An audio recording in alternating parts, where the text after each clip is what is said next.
नमस्कार दोस्तों, आपका स्वागत करते हैं आपके अपने YouTube channel Anjana study point में। दोस्तों आज हम लोग फिजिक्स चैप्टर 2 के शुरुआत करेंगे जिसका नाम है प्रकाश का अपवर्तन। दोस्तों पहला चैप्टर जो था प्रकाश का परावर्तन, उसके बारे में हम लोगों ने अमूमन 12 पार्ट में वीडियो को देखे थे, जिसमें हम लोगों ने प्रकाश के परावर्तन से रिलेटेड जितना भी टाइप था, जितना भी कंटेंट था, उसको अच्छे ढंग से उसको प्रोवाइड करने की हम कोशिश किए, समझाने का कोशिश किए। तो पहले आप लोग से गुजारिश है कि जो लोग प्रकाश के परावर्तन पहले चैप्टर को नहीं देखे हैं, कृपया प्लेलिस्ट में जाके वो पहले चैप्टर को समझ ले। और क्योंकि मैं इसलिए बता रहा हूं कि जो लोग पहला चैप्टर को अच्छे ढंग से समझ पाए होंगे, उनको ये प्रकाश के अपवर्तन के किसी भी पॉइंट को, किसी भी कंटेंट को समझने में कोई मुश्किल यानी परेशानी नहीं होगी। चलिए दोस्तों, बिना समय गंवाए हुए इस नए टॉपिक की शुरुआत करते हैं। सबसे पहले अगर आप लोग हमारे इस चैनल पे नए हैं तो कृपया लाइक, सब्सक्राइब तथा अपने दोस्तों में शेयर जरूर करें। चलिए दोस्तों, शुरुआत करते हैं आज के नए इस टॉपिक से। देखिए तो दोस्तों, सबसे पहला टॉपिक होता है प्रकाश का अपवर्तन। तो पहले हम लोग देखेंगे कि आखिर ये अपवर्तन क्या होता है। देखिए, इसके पहले वाले जो चैप्टर था जो परावर्तन, तो वहां मैंने परावर्तन का चर्चा किया था। परावर्तन किसको कहते हैं? परावर्तन अगर आप लोग को याद हो तो आप लोग बता सकते हो कि परावर्तन का अर्थ होता है कि जब प्रकाश किसी सतह से टकराकर पुनः अपने ही माध्यम में लौट जाए, उसको क्या कहते हैं? प्रकाश का परावर्तन। जबकि अपवर्तन का अर्थ लौटना नहीं होता है, जबकि यानी कि इसका अर्थ होता है पार कर जाना। परावर्तन और अपवर्तन में बस यही अंतर है। परावर्तन का अर्थ हुआ कि किसी सतह से टकराया, अपने ही माध्यम में लौट गया। अगर ये यहाँ वायु था, इसको वायु मानेंगे, तो वायु माध्यम से गया, अब पुनः वायु में ही वापस आ गया, उसे बोले परावर्तन। जबकि अपवर्तन में ऐसा कुछ नहीं होता है। इसका अर्थ होता है, अपवर्तन का अर्थ होता है कि प्रकाश का एक माध्यम से दूसरे माध्यम में प्रकाश को गुजारना होगा, पार करना होगा। तो देखिए, जब हम आपसे अगर मैं एक प्रश्न पूछूं कि प्रकाश किस दिशा में गमन करती है, प्रकाश का नेचर क्या है, तो आप लोग अच्छे ढंग से जानते होंगे कि प्रकाश का मूल नेचर होता है कि प्रकाश हमेशा सीधी रेखा में ही गमन करती है, प्रकाश का नेचर होता है। लेकिन अगर मैं आपसे सवाल करूं कि क्या दोस्तों, अगर आप एक बाल्टी जो पूरे तरह से पानी से भरा हो, उसमें आप क्या करो, सीधे नहीं क्रॉस करके आप प्रकाश को गुजारो, तो क्या मैं आपसे पूछूं कि वो प्रकाश की दिशा हमेशा सीधी रहेगी? तो इसका जवाब होगा दोस्तों, जी नहीं। प्रकाश की रेखा जब एक माध्यम से दूसरे माध्यम में जाती है तो उसकी दिशा सीधी न होके अपने दिशा से थोड़ा क्या होती है, भटक जाती है। तो यही जो भटकना हुआ, इस चीज को ही कहते हैं अपवर्तन। तो अमूमन आप लोग ये समझ पाए होंगे परावर्तन और अपवर्तन में क्या अंतर है। परावर्तन का अर्थ हुआ लौट जाना और अपवर्तन का अर्थ हुआ पार कर जाना। तो अपवर्तन किसका पढ़ रहे हैं? प्रकाश का। तो प्रकाश का अपवर्तन आखिर है क्या? तो देखिए, यहाँ पर परिभाषा से समझिए। जब प्रकाश जो है एक पारदर्शी माध्यम, अब पारदर्शी आप लोग मत पूछना कि पारदर्शी किसको कहते हैं। पारदर्शी किसको कहते हैं? जब प्रकाश आर पार हो जाए। तो जब प्रकाश एक पारदर्शी माध्यम यानी अपवर्तन होने के लिए, प्रकाश का अपवर्तन कब होगा? जब प्रकाश किसी भी माध्यम में, एक माध्यम से दूसरे माध्यम में पार कर जाए। अब आप लोग के मन में आ रहा होगा सर कि आखिर ये माध्यम क्या है? माध्यम उसको कहते हैं, माध्यम का अर्थ होता है रास्ता। माध्यम का अर्थ क्या हुआ? रास्ता। अगर हम बात करेंगे कि नीचे कोई बाल्टी में पानी भरा हो और ऊपर हवा हो यानी वायु हो, तो वायु अपने में कोई एक अलग माध्यम हो गया और ये जो जल हो गया ये दूसरा माध्यम हो गया। तो जो वायु से जल में ले जा रहे हैं, तो देखिए दोस्तों, पहला माध्यम वायु है और दूसरा माध्यम जल है, तो ये माध्यम चेंज हो रहा है ना। अब वायु से जल में आप प्रकाश को ले जाओगे तो ऐसा तो नहीं ना है कि जल के ऊपरी सतह से प्रकाश आया और टकरा के अपने ही माध्यम में लौट गया होगा, ऐसा तो नहीं हुआ होगा। कैसा होता है कि जैसे ही वायु से आप जल में ले जाओगे तो जल के आर पार हो जाता है। आखिर तो जब आर पार हो गया तो उसी को क्या बोले हम लोग? उसी को बोलते हैं पारदर्शी। तो प्रकाश का अपवर्तन किसको बोलेंगे? जब प्रकाश एक पारदर्शी माध्यम माध्यम से दूसरे पारदर्शी माध्यम में जाती है तो वह अपने दिशा से विचलित हो जाती है। विचलित बोलती है यानी भटक जाना। वो अपने दिशा से क्या हो जाती है? भटक जाती है।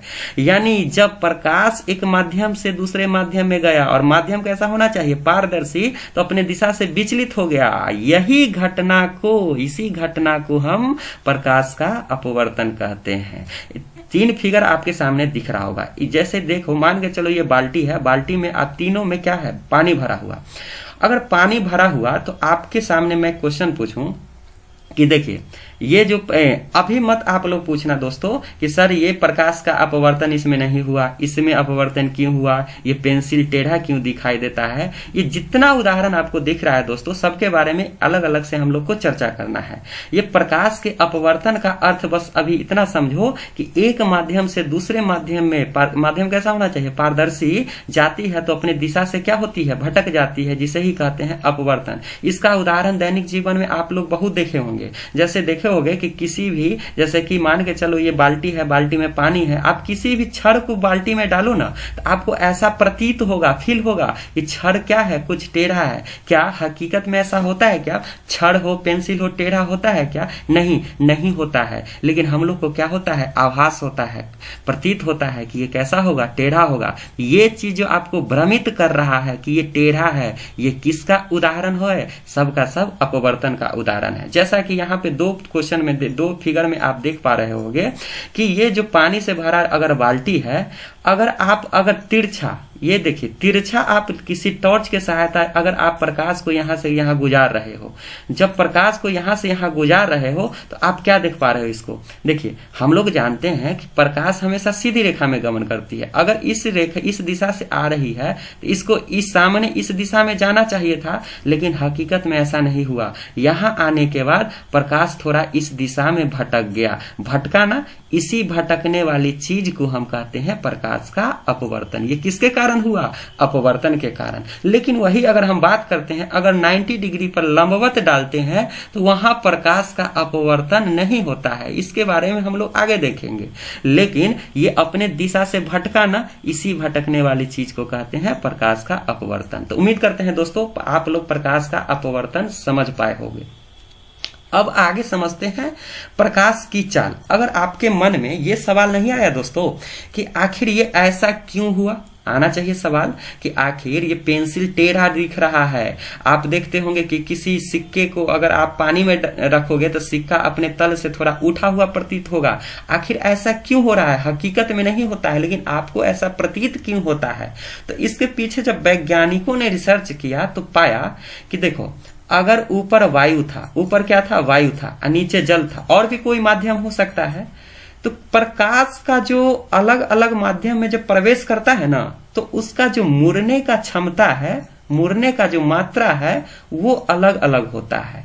यानी कहीं क्या होता है कि कहीं ज्यादा मुड़ रहा है तो कहीं कम मुड़ रहा है।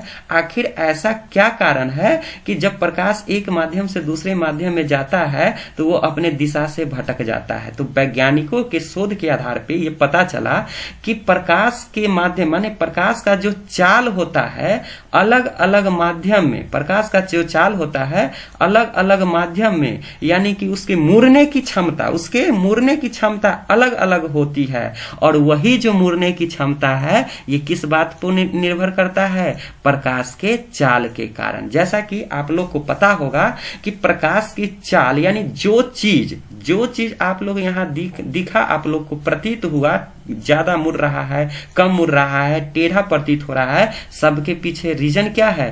प्रकाश की चाल का। और प्रकाश की चाल कहते किसको है? कि अलग अलग माध्यमों में प्रकाश की चाल क्या होती है? अलग अलग। यानी अगर अलग अलग कोई माध्यम है, कहीं वायु है, कहीं पानी है, कहीं क्या कहते हैं कांच है, कहीं ईथर है, कहीं अल्कोहल है, तो सब में प्रकाश की मुड़ने की क्षमता अलग अलग होती है, जिसे ही प्रकाश की चाल से समझा जाता है।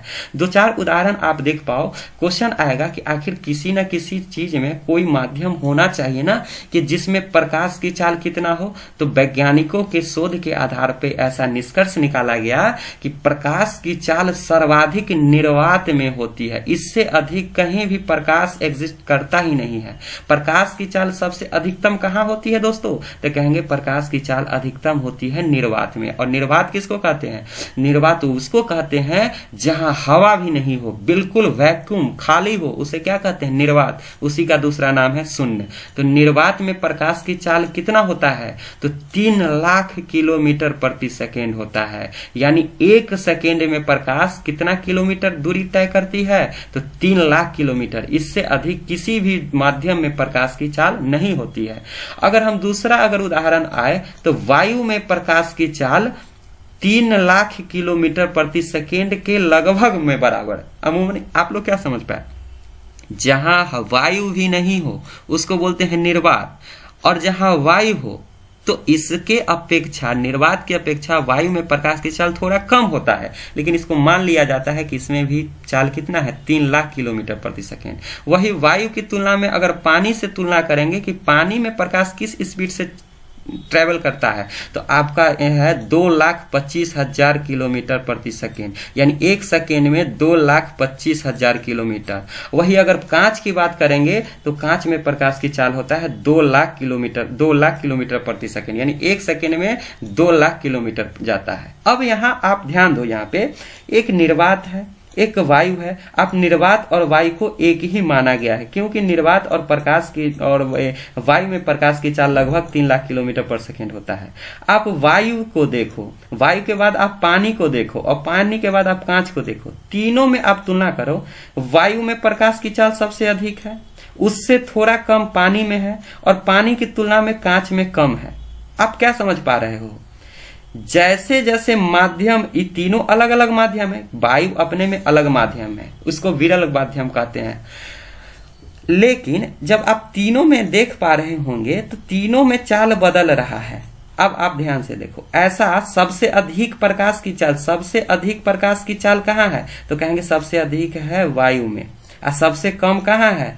कहेंगे कांच में। ये तीनों से हम तुलना कर रहे हैं। अब आप ध्यान दो, ऐसा प्रकाश की जो चाल है वो सबसे जो अधिक है वो वायु में मिल रहा है, और सबसे कम कहाँ मिल रहा है? कांच में, और बीच में वाले भाग में क्या मिल रहा है? पानी। ऐसा क्यों हो रहा है? आप कुछ समझ पा रहे हैं? आप ये समझ पा रहे होंगे कि तीनों की अगर घनत्व की बात करेंगे तो सबसे अधिक घनत्व कांच का होता है। घनत्व अमूमन आप ये समझो कि देखिए, घनत्व इसको कहते हैं जिसके कणों के जो अंदर, ऐसे समझिए घनत्व आई मीन्स ऐसे समझिए कि घनत्व जो होता है जो लगभग घना जिसके अणु आपस में क्या हो? बहुत घना हो, उसका घनत्व ज्यादा होता है। अब बताओ, वायु और पानी की तुलना में किसके अणु ज्यादा घने होते हैं? तो कहिएगा पानी और कांच की तुलना में करेंगे तो किसका ज्यादा अणु घने होते हैं? तो कहेंगे कांच का। यानी जाहिर सी बात है कि कांच का घनत्व सबसे ज्यादा होता है, उससे कम पानी का होता है, और सबसे कम किसका होता है? वायु का। यानी जिसका घनत्व सबसे ज्यादा है उसमें प्रकाश की चाल सबसे कम है। किस निष्कर्ष पे आप पहुंचे? यानी प्रकाश का जो घनत्व होता है प्रकाश की चाल से उल्टा संबंध होता है। यानी देखो, यहाँ पे वायु में प्रकाश का घनत्व जो था सबसे कम था, तो देखिए प्रकाश की चाल सबसे ज्यादा है। वही कांच का घनत्व बहुत अधिक था, तो प्रकाश की चाल क्या है? सबसे कम है। तो हम लोग क्या निष्कर्ष निकाले कि प्रकाश का घनत्व और प्रकाश की चाल में कैसा संबंध होता है? उल्टा संबंध। अब आप यहां से देखो, प्रकाश का जो घनत्व होता है ना, यही घनत्व जो है प्रकाश की सघनता और विरलता का निर्धारक होता है। देखिए, माध्यम 2 प्रकार का होता है दोस्तों। माध्यम हमेशा 2 होता है, एक विरल होता है और एक होता है सघन। एक क्या होता है? सघन। सघन आपको नाम से स्पष्ट है, जो बिल्कुल घना हो। सघन बोले तो घना। किसके अणु घना? यानी 2। देखो, अकेले अगर आपसे मैं प्रश्न पूछूं कि दोस्तों आप बताओ, आप बड़े हो कि छोटे हो, आप क्या जवाब दोगे? कहेंगे सर कि मुझे किसी से तुलना तो करवाइए ना कि मैं किससे बड़ा हूं या किससे छोटा हूं। अकेले तो आप ये नहीं कह सकते हो कि आप बड़े हो कि छोटे हो, क्योंकि जब तक मैं आपसे बड़े को नहीं दिखाऊंगा तब तक आप छोटे नहीं होगे, और जब तक आपके सामने छोटे को नहीं प्रस्तुत करूंगा तब तक आप बड़े नहीं दिखोगे। यानी तुलना करना है तो तुलना हमेशा 2 या 2 से अधिक किया जाता है, अकेले तुलना नहीं किया जाता है। अगर हम वायु की, हवा की बात करें और पानी की बात करें, अब बात करो, जब हवा और वायु और पानी की तुलना करेंगे तो ज्यादा घना कौन है? तो कहेंगे पानी। यानी जो ज्यादा घनत्व होता है उसको हम कहते हैं सघन, और जो कम घनत्व होता है उसको कहते हैं विरल। और वही अगर हम फिर पानी की और कांच की तुलना करेंगे, पानी और किसका, कांच का, तो आप कहोगे देखिए कांच का घना, कांच का कण जो है अंदर ज्यादा घना घना है, तो इस प्रकार कांच हो गया सघन माध्यम, और वही पानी क्या हो गया, विरल माध्यम।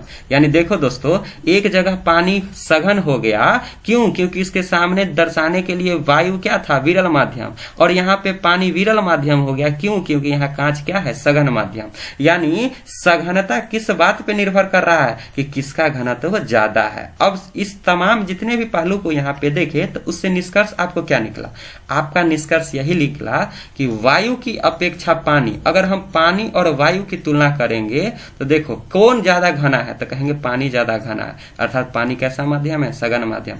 पानी की अपेक्षा अगर वायु की तुलना करेंगे तो वायु क्या हो जाएगा, विरल माध्यम। देखो पानी और वायु में पानी हो जाएगा सघन और वायु हो जाएगा विरल। वही पानी और कांच में देखेंगे तो पानी हो जाएगा विरल और कांच हो जाएगा सघन। तो सघन और विरल किस बात पे निर्भर करता है कि किसका घनत्व ज्यादा है और किसका घनत्व कम है। तो दोस्तों हम लोगों ने आज क्या देखा, हम लोग ने आज देखा प्रकाश का अपवर्तन क्या होता है, अपवर्तन क्यों होता है, अपवर्तन होता है प्रकाश के चाल के कारण। प्रकाश के चाल के बारे में हम लोग देखे, क्योंकि क्या बोले थे, प्रकाश की चाल अलग अलग माध्यम में अलग अलग होता है। माध्यम के बारे में देखे, माध्यम क्या होता है, और माध्यम में प्रकाश के माध्यम और प्रकाश के चाल के बीच क्या संबंध है, इसको हम लोगों ने देखा। दोस्तों अब अगले वीडियो में हम लोग अपवर्तनांक के बारे में देखेंगे, और अपवर्तनांक के आगे जो भी तमाम पहलू होगी उसके बारे में हम लोग उसका क्या करेंगे, डिस्कस करेंगे। तो उम्मीद करते हैं दोस्तों आप लोगों को हमारा ये वीडियो और ये प्रयास आप लोग को पसंद आ रहा होगा। तो कृपया इसे लाइक, सब्सक्राइब तथा अपने दोस्तों में शेयर जरूर करें। तब तक के लिए जय हिंद, जय भारत।